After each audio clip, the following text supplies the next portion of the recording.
Good morning, everybody. Very good morning. Very good morning. In the previous period, we have studied about direct and indirect speech, which is the biggest lesson in our grammar class, and we have made application in all the tenses and subtenses, and that's very important lesson. You take time and study. Therefore, I have given about 4 to 5 days gap for this lesson. Today we are going to learn one more very important lesson, translation. Translation is very important on the part of the subject, English subject. In these days, in the syllabus, there will be no provision for this subject, but to learn the English language, you have to learn this translation. Somebody will oppose for this lesson because we are going from Kannada to English for this purpose, special purpose, or English to Kannada, vice versa, and therefore we don't want Kannada, somebody will say, because our students are studying in English medium. But for anything and everything, I want to suggest to learn anything in mother language is very important in the first instance. Unless you know the things in your mother language, you cannot explain it in the foreign language. Foreign is always a foreign, and your mother tongue is always a mother tongue. You made it in mind. You make it in mind. Okay. Now translation. What is translation, dear children? Translation is a process in which good, excellent, and fair literary activities of other languages will be translated into regional language or our mother tongue. In Kannada, we want to say ಇತರೆ ಭಾಷೆಗಳ ಅತ್ಯಂತ ಉತ್ತಮವಾದ ಕಥೆಗಳು, ಕಾದಂಬರಿಗಳು, ಸಾಹಿತ್ಯ ಕೃಷಿಗಳನ್ನು ನಾವು ನಮ್ಮ ಮಾತೃಭಾಷೆ ಅಥವಾ ನಮ್ಮ ರೀಜನಲ್ ಲ್ಯಾಂಗ್ವೇಜ್, ನಮ್ಮ ಸ್ಥಳೀಯ ಭಾಷೆಗೆ ನಾವು ಅದನ್ನು ವರ್ಗಾವಣೆ ಮಾಡುವುದಕ್ಕೆ ನಾವು ಟ್ರಾನ್ಸ್ಲೇಷನ್ ಅಂತ ಕರಿತೇವೆ. Again, translation is A process in which the good literary activities of other languages will be translated into regional language or the mother tongue of a person. ಈಗ ನೋಡಿ, please see, there are great epics like Quran, Bible, Ramayana, Mahabharata, Bhagavad Gita. How we know all those things? Because of this translation process, we know the essence of those great epics. That those epics have been written in other languages. Take for example Ramayana, Mahabharata and Gita, Bhagavad Gita. They have been written in Sanskrit. How we know? We do not know Sanskrit language. How we know? Because some experts who know both the languages, Kannada and English, translated it into Kannada. That's why we know the things. Who is Ravana, who is Duryodhana, who is Bhima, who is Arjuna, all these things. Take for example, a Bible also. Bible also that has been written in Latin or some other language, other old English language, that has been translated into English language. Now all the languages of the world that Bible has been translated. Take for example Quran. Quran is also originally for Persian language. Quran is from Persian language because it born at Saudi Arabia, Mecca and Medina there. Therefore, that has been written in Persian language. Foktunis antala karitare, something like that. I don't know exactly, but Persian language. Persian is different from Urdu. At later stage, it has been translated into Urdu. Urdu is an Indian language. Please bear it in mind. Urdu is an Indian language, always. Before independent, when Pakistan and India are one and the same, Urdu is one of the languages. Mind it, Urdu is entirely different from Persian. Therefore, that has been translated to Urdu, and then it has been translated to even Kannada and other Telugu, Tamil, all other languages of regional languages of India. Because most of the persons should cover these epics. That is their intention. That is why translation is very necessary. Definition: translation is a process in which the good literary activities of other language will be translated into the regional language of the mother tongue. In Kannada it is called as Bhashantara, Tarjume, Anuvada. Bhashantara is Sanskrit word, Tarjume is Urdu word, Anuvada is Kannada word. ಮೂರು ಭಾಷೆಗಳು ಕನ್ನಡದಲ್ಲಿ ಉಪಯೋಗಿಸ್ತಾರೆ. All the three words are being used for translation. Next, what is the process of translation? Translation process ಏನು? Take for example, Mahabharata, Ramayana, Gita, all they are great epics. We do not want any permission from anybody to translate it into our regional language or some such thing like that. But what happens? The essence of that story should not be changed. ಈಗ ರಾಮ ರಾವಣನನ್ನು ಕೊಂದ ಅಂತ ಆಗಬೇಕಲ್ಲಿ, ನೀವು translate ಮಾಡಿದ್ರು ಅದೇ ಆಗಬೇಕು. ರಾವಣ ರಾಮನನ್ನು ಕೊಂದ ಅಂದರೆ it is not a translation. ಅರ್ಥ ಆಯ್ತಲ್ಲ? ಅವಾಗ ಓದಿತಾರೆ ಹಿಡ್ಕೊಂಡು ಟ್ರಾನ್ಸ್ಲೇಟ್ ಮಾಡಿದವನಿಗೆ. ಹಾಗಾಗಿ such things you should not do. The essence, the abstract notions should not be change at any cost from the original writer. ಮೂಲ ಏನು ಬರೆದಿರ್ತಾನೆ ಬರೆದಿರಬೇಕಾದ್ರೆ ನಾವು ಅದರ ಎಸೆನ್ಸ್, ಅದರ ತಿರುಳು ಅದನ್ನು ಬದಲಾವಣೆ ಮಾಡುವಂಗಿಲ್ಲ ಟ್ರಾನ್ಸ್ಲೇಟರ್. ಹೆಚ್ಚು ಪವರ್ಸ್ ಇಲ್ಲ ರೀಜನಲ್ ಲ್ಯಾಂಗ್ವೇಜಿಗೆ ಮಾಡಬೇಕಾದ್ರೆ. But it is very difficult process. ಹಾಗೆಯೇ ಭಾಷಾಂತರದಲ್ಲಿ what are the duties and functions of a translate? One who is translating the thing from one language to another is called as a translator. ಯಾರು ಒಂದು ಭಾಷೆಯಿಂದ ಇನ್ನೊಂದು ಭಾಷೆಗೆ ಅದನ್ನು ಭಾಷಾಂತರ ಮಾಡುತ್ತಾರೋ ಅವನಿಗೆ ಭಾಷಾಂತರಕಾರ, ಅನುವಾದಕಾರ, ತರ್ಜುಮೆದಾರ ಎಂದು ಕರೆಯುತ್ತಾರೆ. ಈಗ what are the duties and functions of a translator? Translator ಏನು ಮಾಡಬೇಕು? He should know both the languages from which he is translating to which he is translating. ಯಾವ ಭಾಷೆಯಿಂದ ಮಾಡ್ತಾ ಇದ್ದಾನೋ ಆ ಭಾಷೆ ಅವನಿಗೆ ಚೆನ್ನಾಗಿ ಗೊತ್ತಿರಬೇಕು. ಯಾವ ಭಾಷೆಗೆ ಅದನ್ನು ಟ್ರಾನ್ಸ್ಲೇಟ್ ಮಾಡ್ತಾನೋ ಅದು ಸಹ ಚೆನ್ನಾಗಿ ಗೊತ್ತಿರಬೇಕು ಅವನಿಗೆ. ಆಮೇಲೆ ಯಾವುದೇ ಒಂದು ಒಳ್ಳೆಯ ಆ್ಯಕ್ಟಿವಿಟೀಸ್, ಮಹಾರಾಷ್ಟ್ರದಲ್ಲಿ ಅನೇಕ ಜನ ಕವಿಗಳು, ಸಂತರು, ಸಾಹಿತ್ಯ ಬರೆಯೋರು ಎಲ್ಲ ಇದ್ದಾರೆ. ಅವ್ರದ್ದು ಕನ್ನಡಕ್ಕೆ, ಮರಾಠಿಯಿಂದ ಕನ್ನಡಕ್ಕೆ ಟ್ರಾನ್ಸ್ಲೇಟ್ ಮಾಡ್ತಾರೆ. There are so many things translated from ಮರಾಠಿಯಿಂದ ಟ್ರಾನ್ಸ್ಲೇಟ್ ಆಗಿದೆ ಬಹಳಷ್ಟು ಕನ್ನಡಕ್ಕೆ. ಎಲ್ಲ ಅರ್ಥ ಮಾಡ್ಕೊಂಡಿದ್ದಾರೆ. ಸಿನಿಮಾಗಳನ್ನು ತೆಗೆದಿದ್ದಾರೆ ಆ ಮರಾಠಿ ಭಾಷೆಯ ಸಿನಿಮಾಗಳನ್ನ. ಅದನ್ನೇ ಕನ್ನಡ ಮಾಡ್ಕೊಂಡು ಕನ್ನಡದಲ್ಲೂ ತೆಗೆದಿದ್ದಾರೆ. ಈಗ ಮರಾಠಿಯಿಂದ ಕನ್ನಡ ಮಾಡಬೇಕು. A translator should know the Marathi language and also Kannada language from which he is translating. He should know thoroughly from which he is translating and to which he is translating. ಎಲ್ಲಿಂದ ಎಲ್ಲಿಗೆ ಬರುತ್ತೆ ಎರಡೂ ಭಾಷೆನೂ ಚೆನ್ನಾಗಿ ಬರಬೇಕು. ನೆಕ್ಸ್ಟ್ ಎರಡನೇದು ಏನು ಮಾಡಬೇಕು? ಮಹಾಭಾರತ ಅದಕ್ಕೆಲ್ಲ ಪರ್ಮಿಷನ್ ಇಲ್ಲ. ಪ್ರೆಸೆಂಟ್ ಡೇ ಲಿಟರರಿ ಆಕ್ಟಿವಿಟಿ, ಸಾಹಿತ್ಯ ಆದರೆ he has to take the permission of the original writer. ಮೂಲ ಕಥೆಗಾರ ಅಥವಾ ಯಾರಿರ್ತಾರೆ, he has to take the ಲೇಖಕ, ರೈಟರ್, ಒರಿಜಿನಲ್ ರೈಟರ್ ಏನಿರ್ತಾನೆ ಅವನ ಪರ್ಮಿಷನ್ ಅನ್ನು ತಗೋಬೇಕು ಯಾವತ್ತು. Always he has to take the permission to translate the things. ಆಮೇಲೆ he has to keep 2 dictionaries.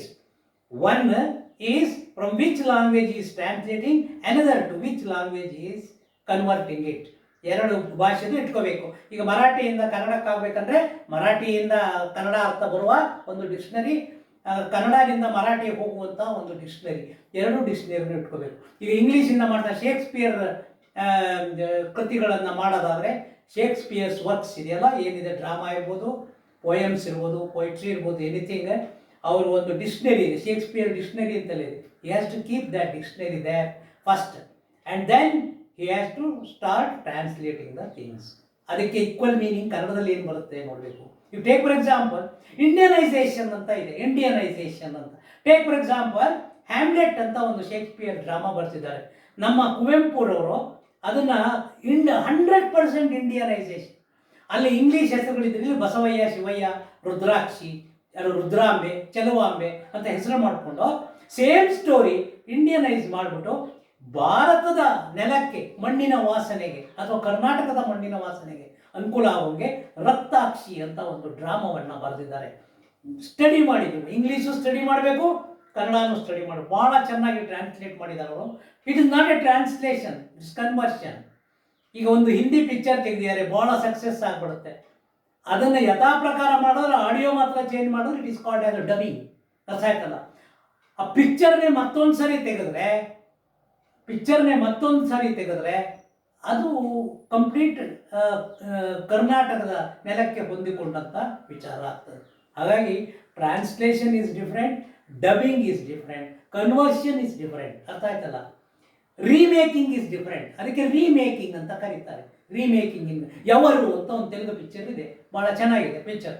ಅದನ್ನು ಈಗ ಕನ್ನಡದಲ್ಲಿ ಪುನೀತ್ ರಾಜ್ಕುಮಾರ್ನ ಯಾರನ್ನ ಹಾಕ್ಕೊಂಡು ಕನ್ನಡದಲ್ಲಿ ತೆಗಿತಾ ಇದ್ದಾರೆ, ತೆಲುಗಿಂದ ಕನ್ನಡದಲ್ಲಿ ತೆಗಿತಾ ಇದ್ದಾರೆ. Remake, it is called as remake. ಹಾಗಾಗಿ you should know the difference between translation, dubbing, conversion and remaking. ಹೇಗೆ ಆಲ್ ದಿ ಥಿಂಗ್, ಭಾಷಾಂತರ, ತರ್ಜುಮೆ, ಅನುವಾದ ಅಂತ ಕರಿತೀವಿ.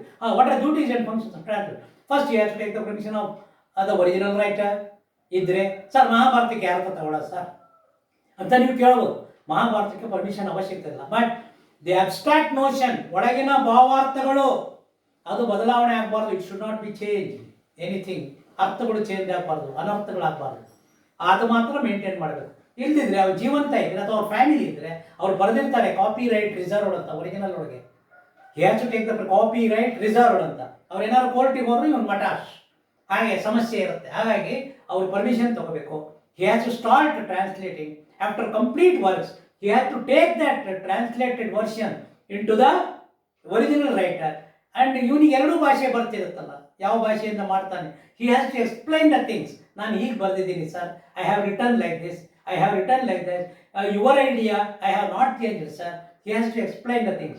He will give a written permission. Yes, you can go ahead with your translation and you can make it printed and you can publish and you can distribute to the one who is reading habit, all such something like that.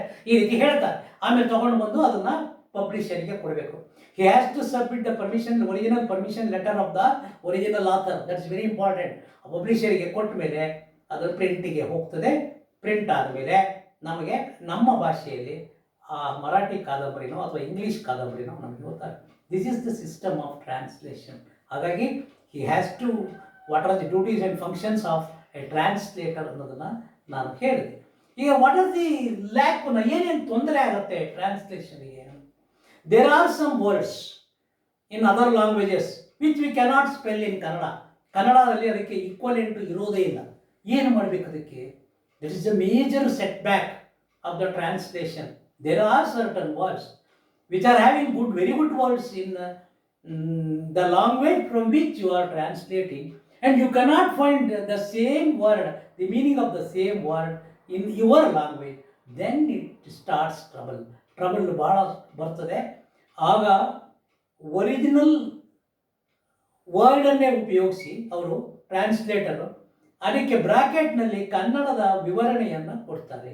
They will give explanation for original word in the brackets. That's very essential.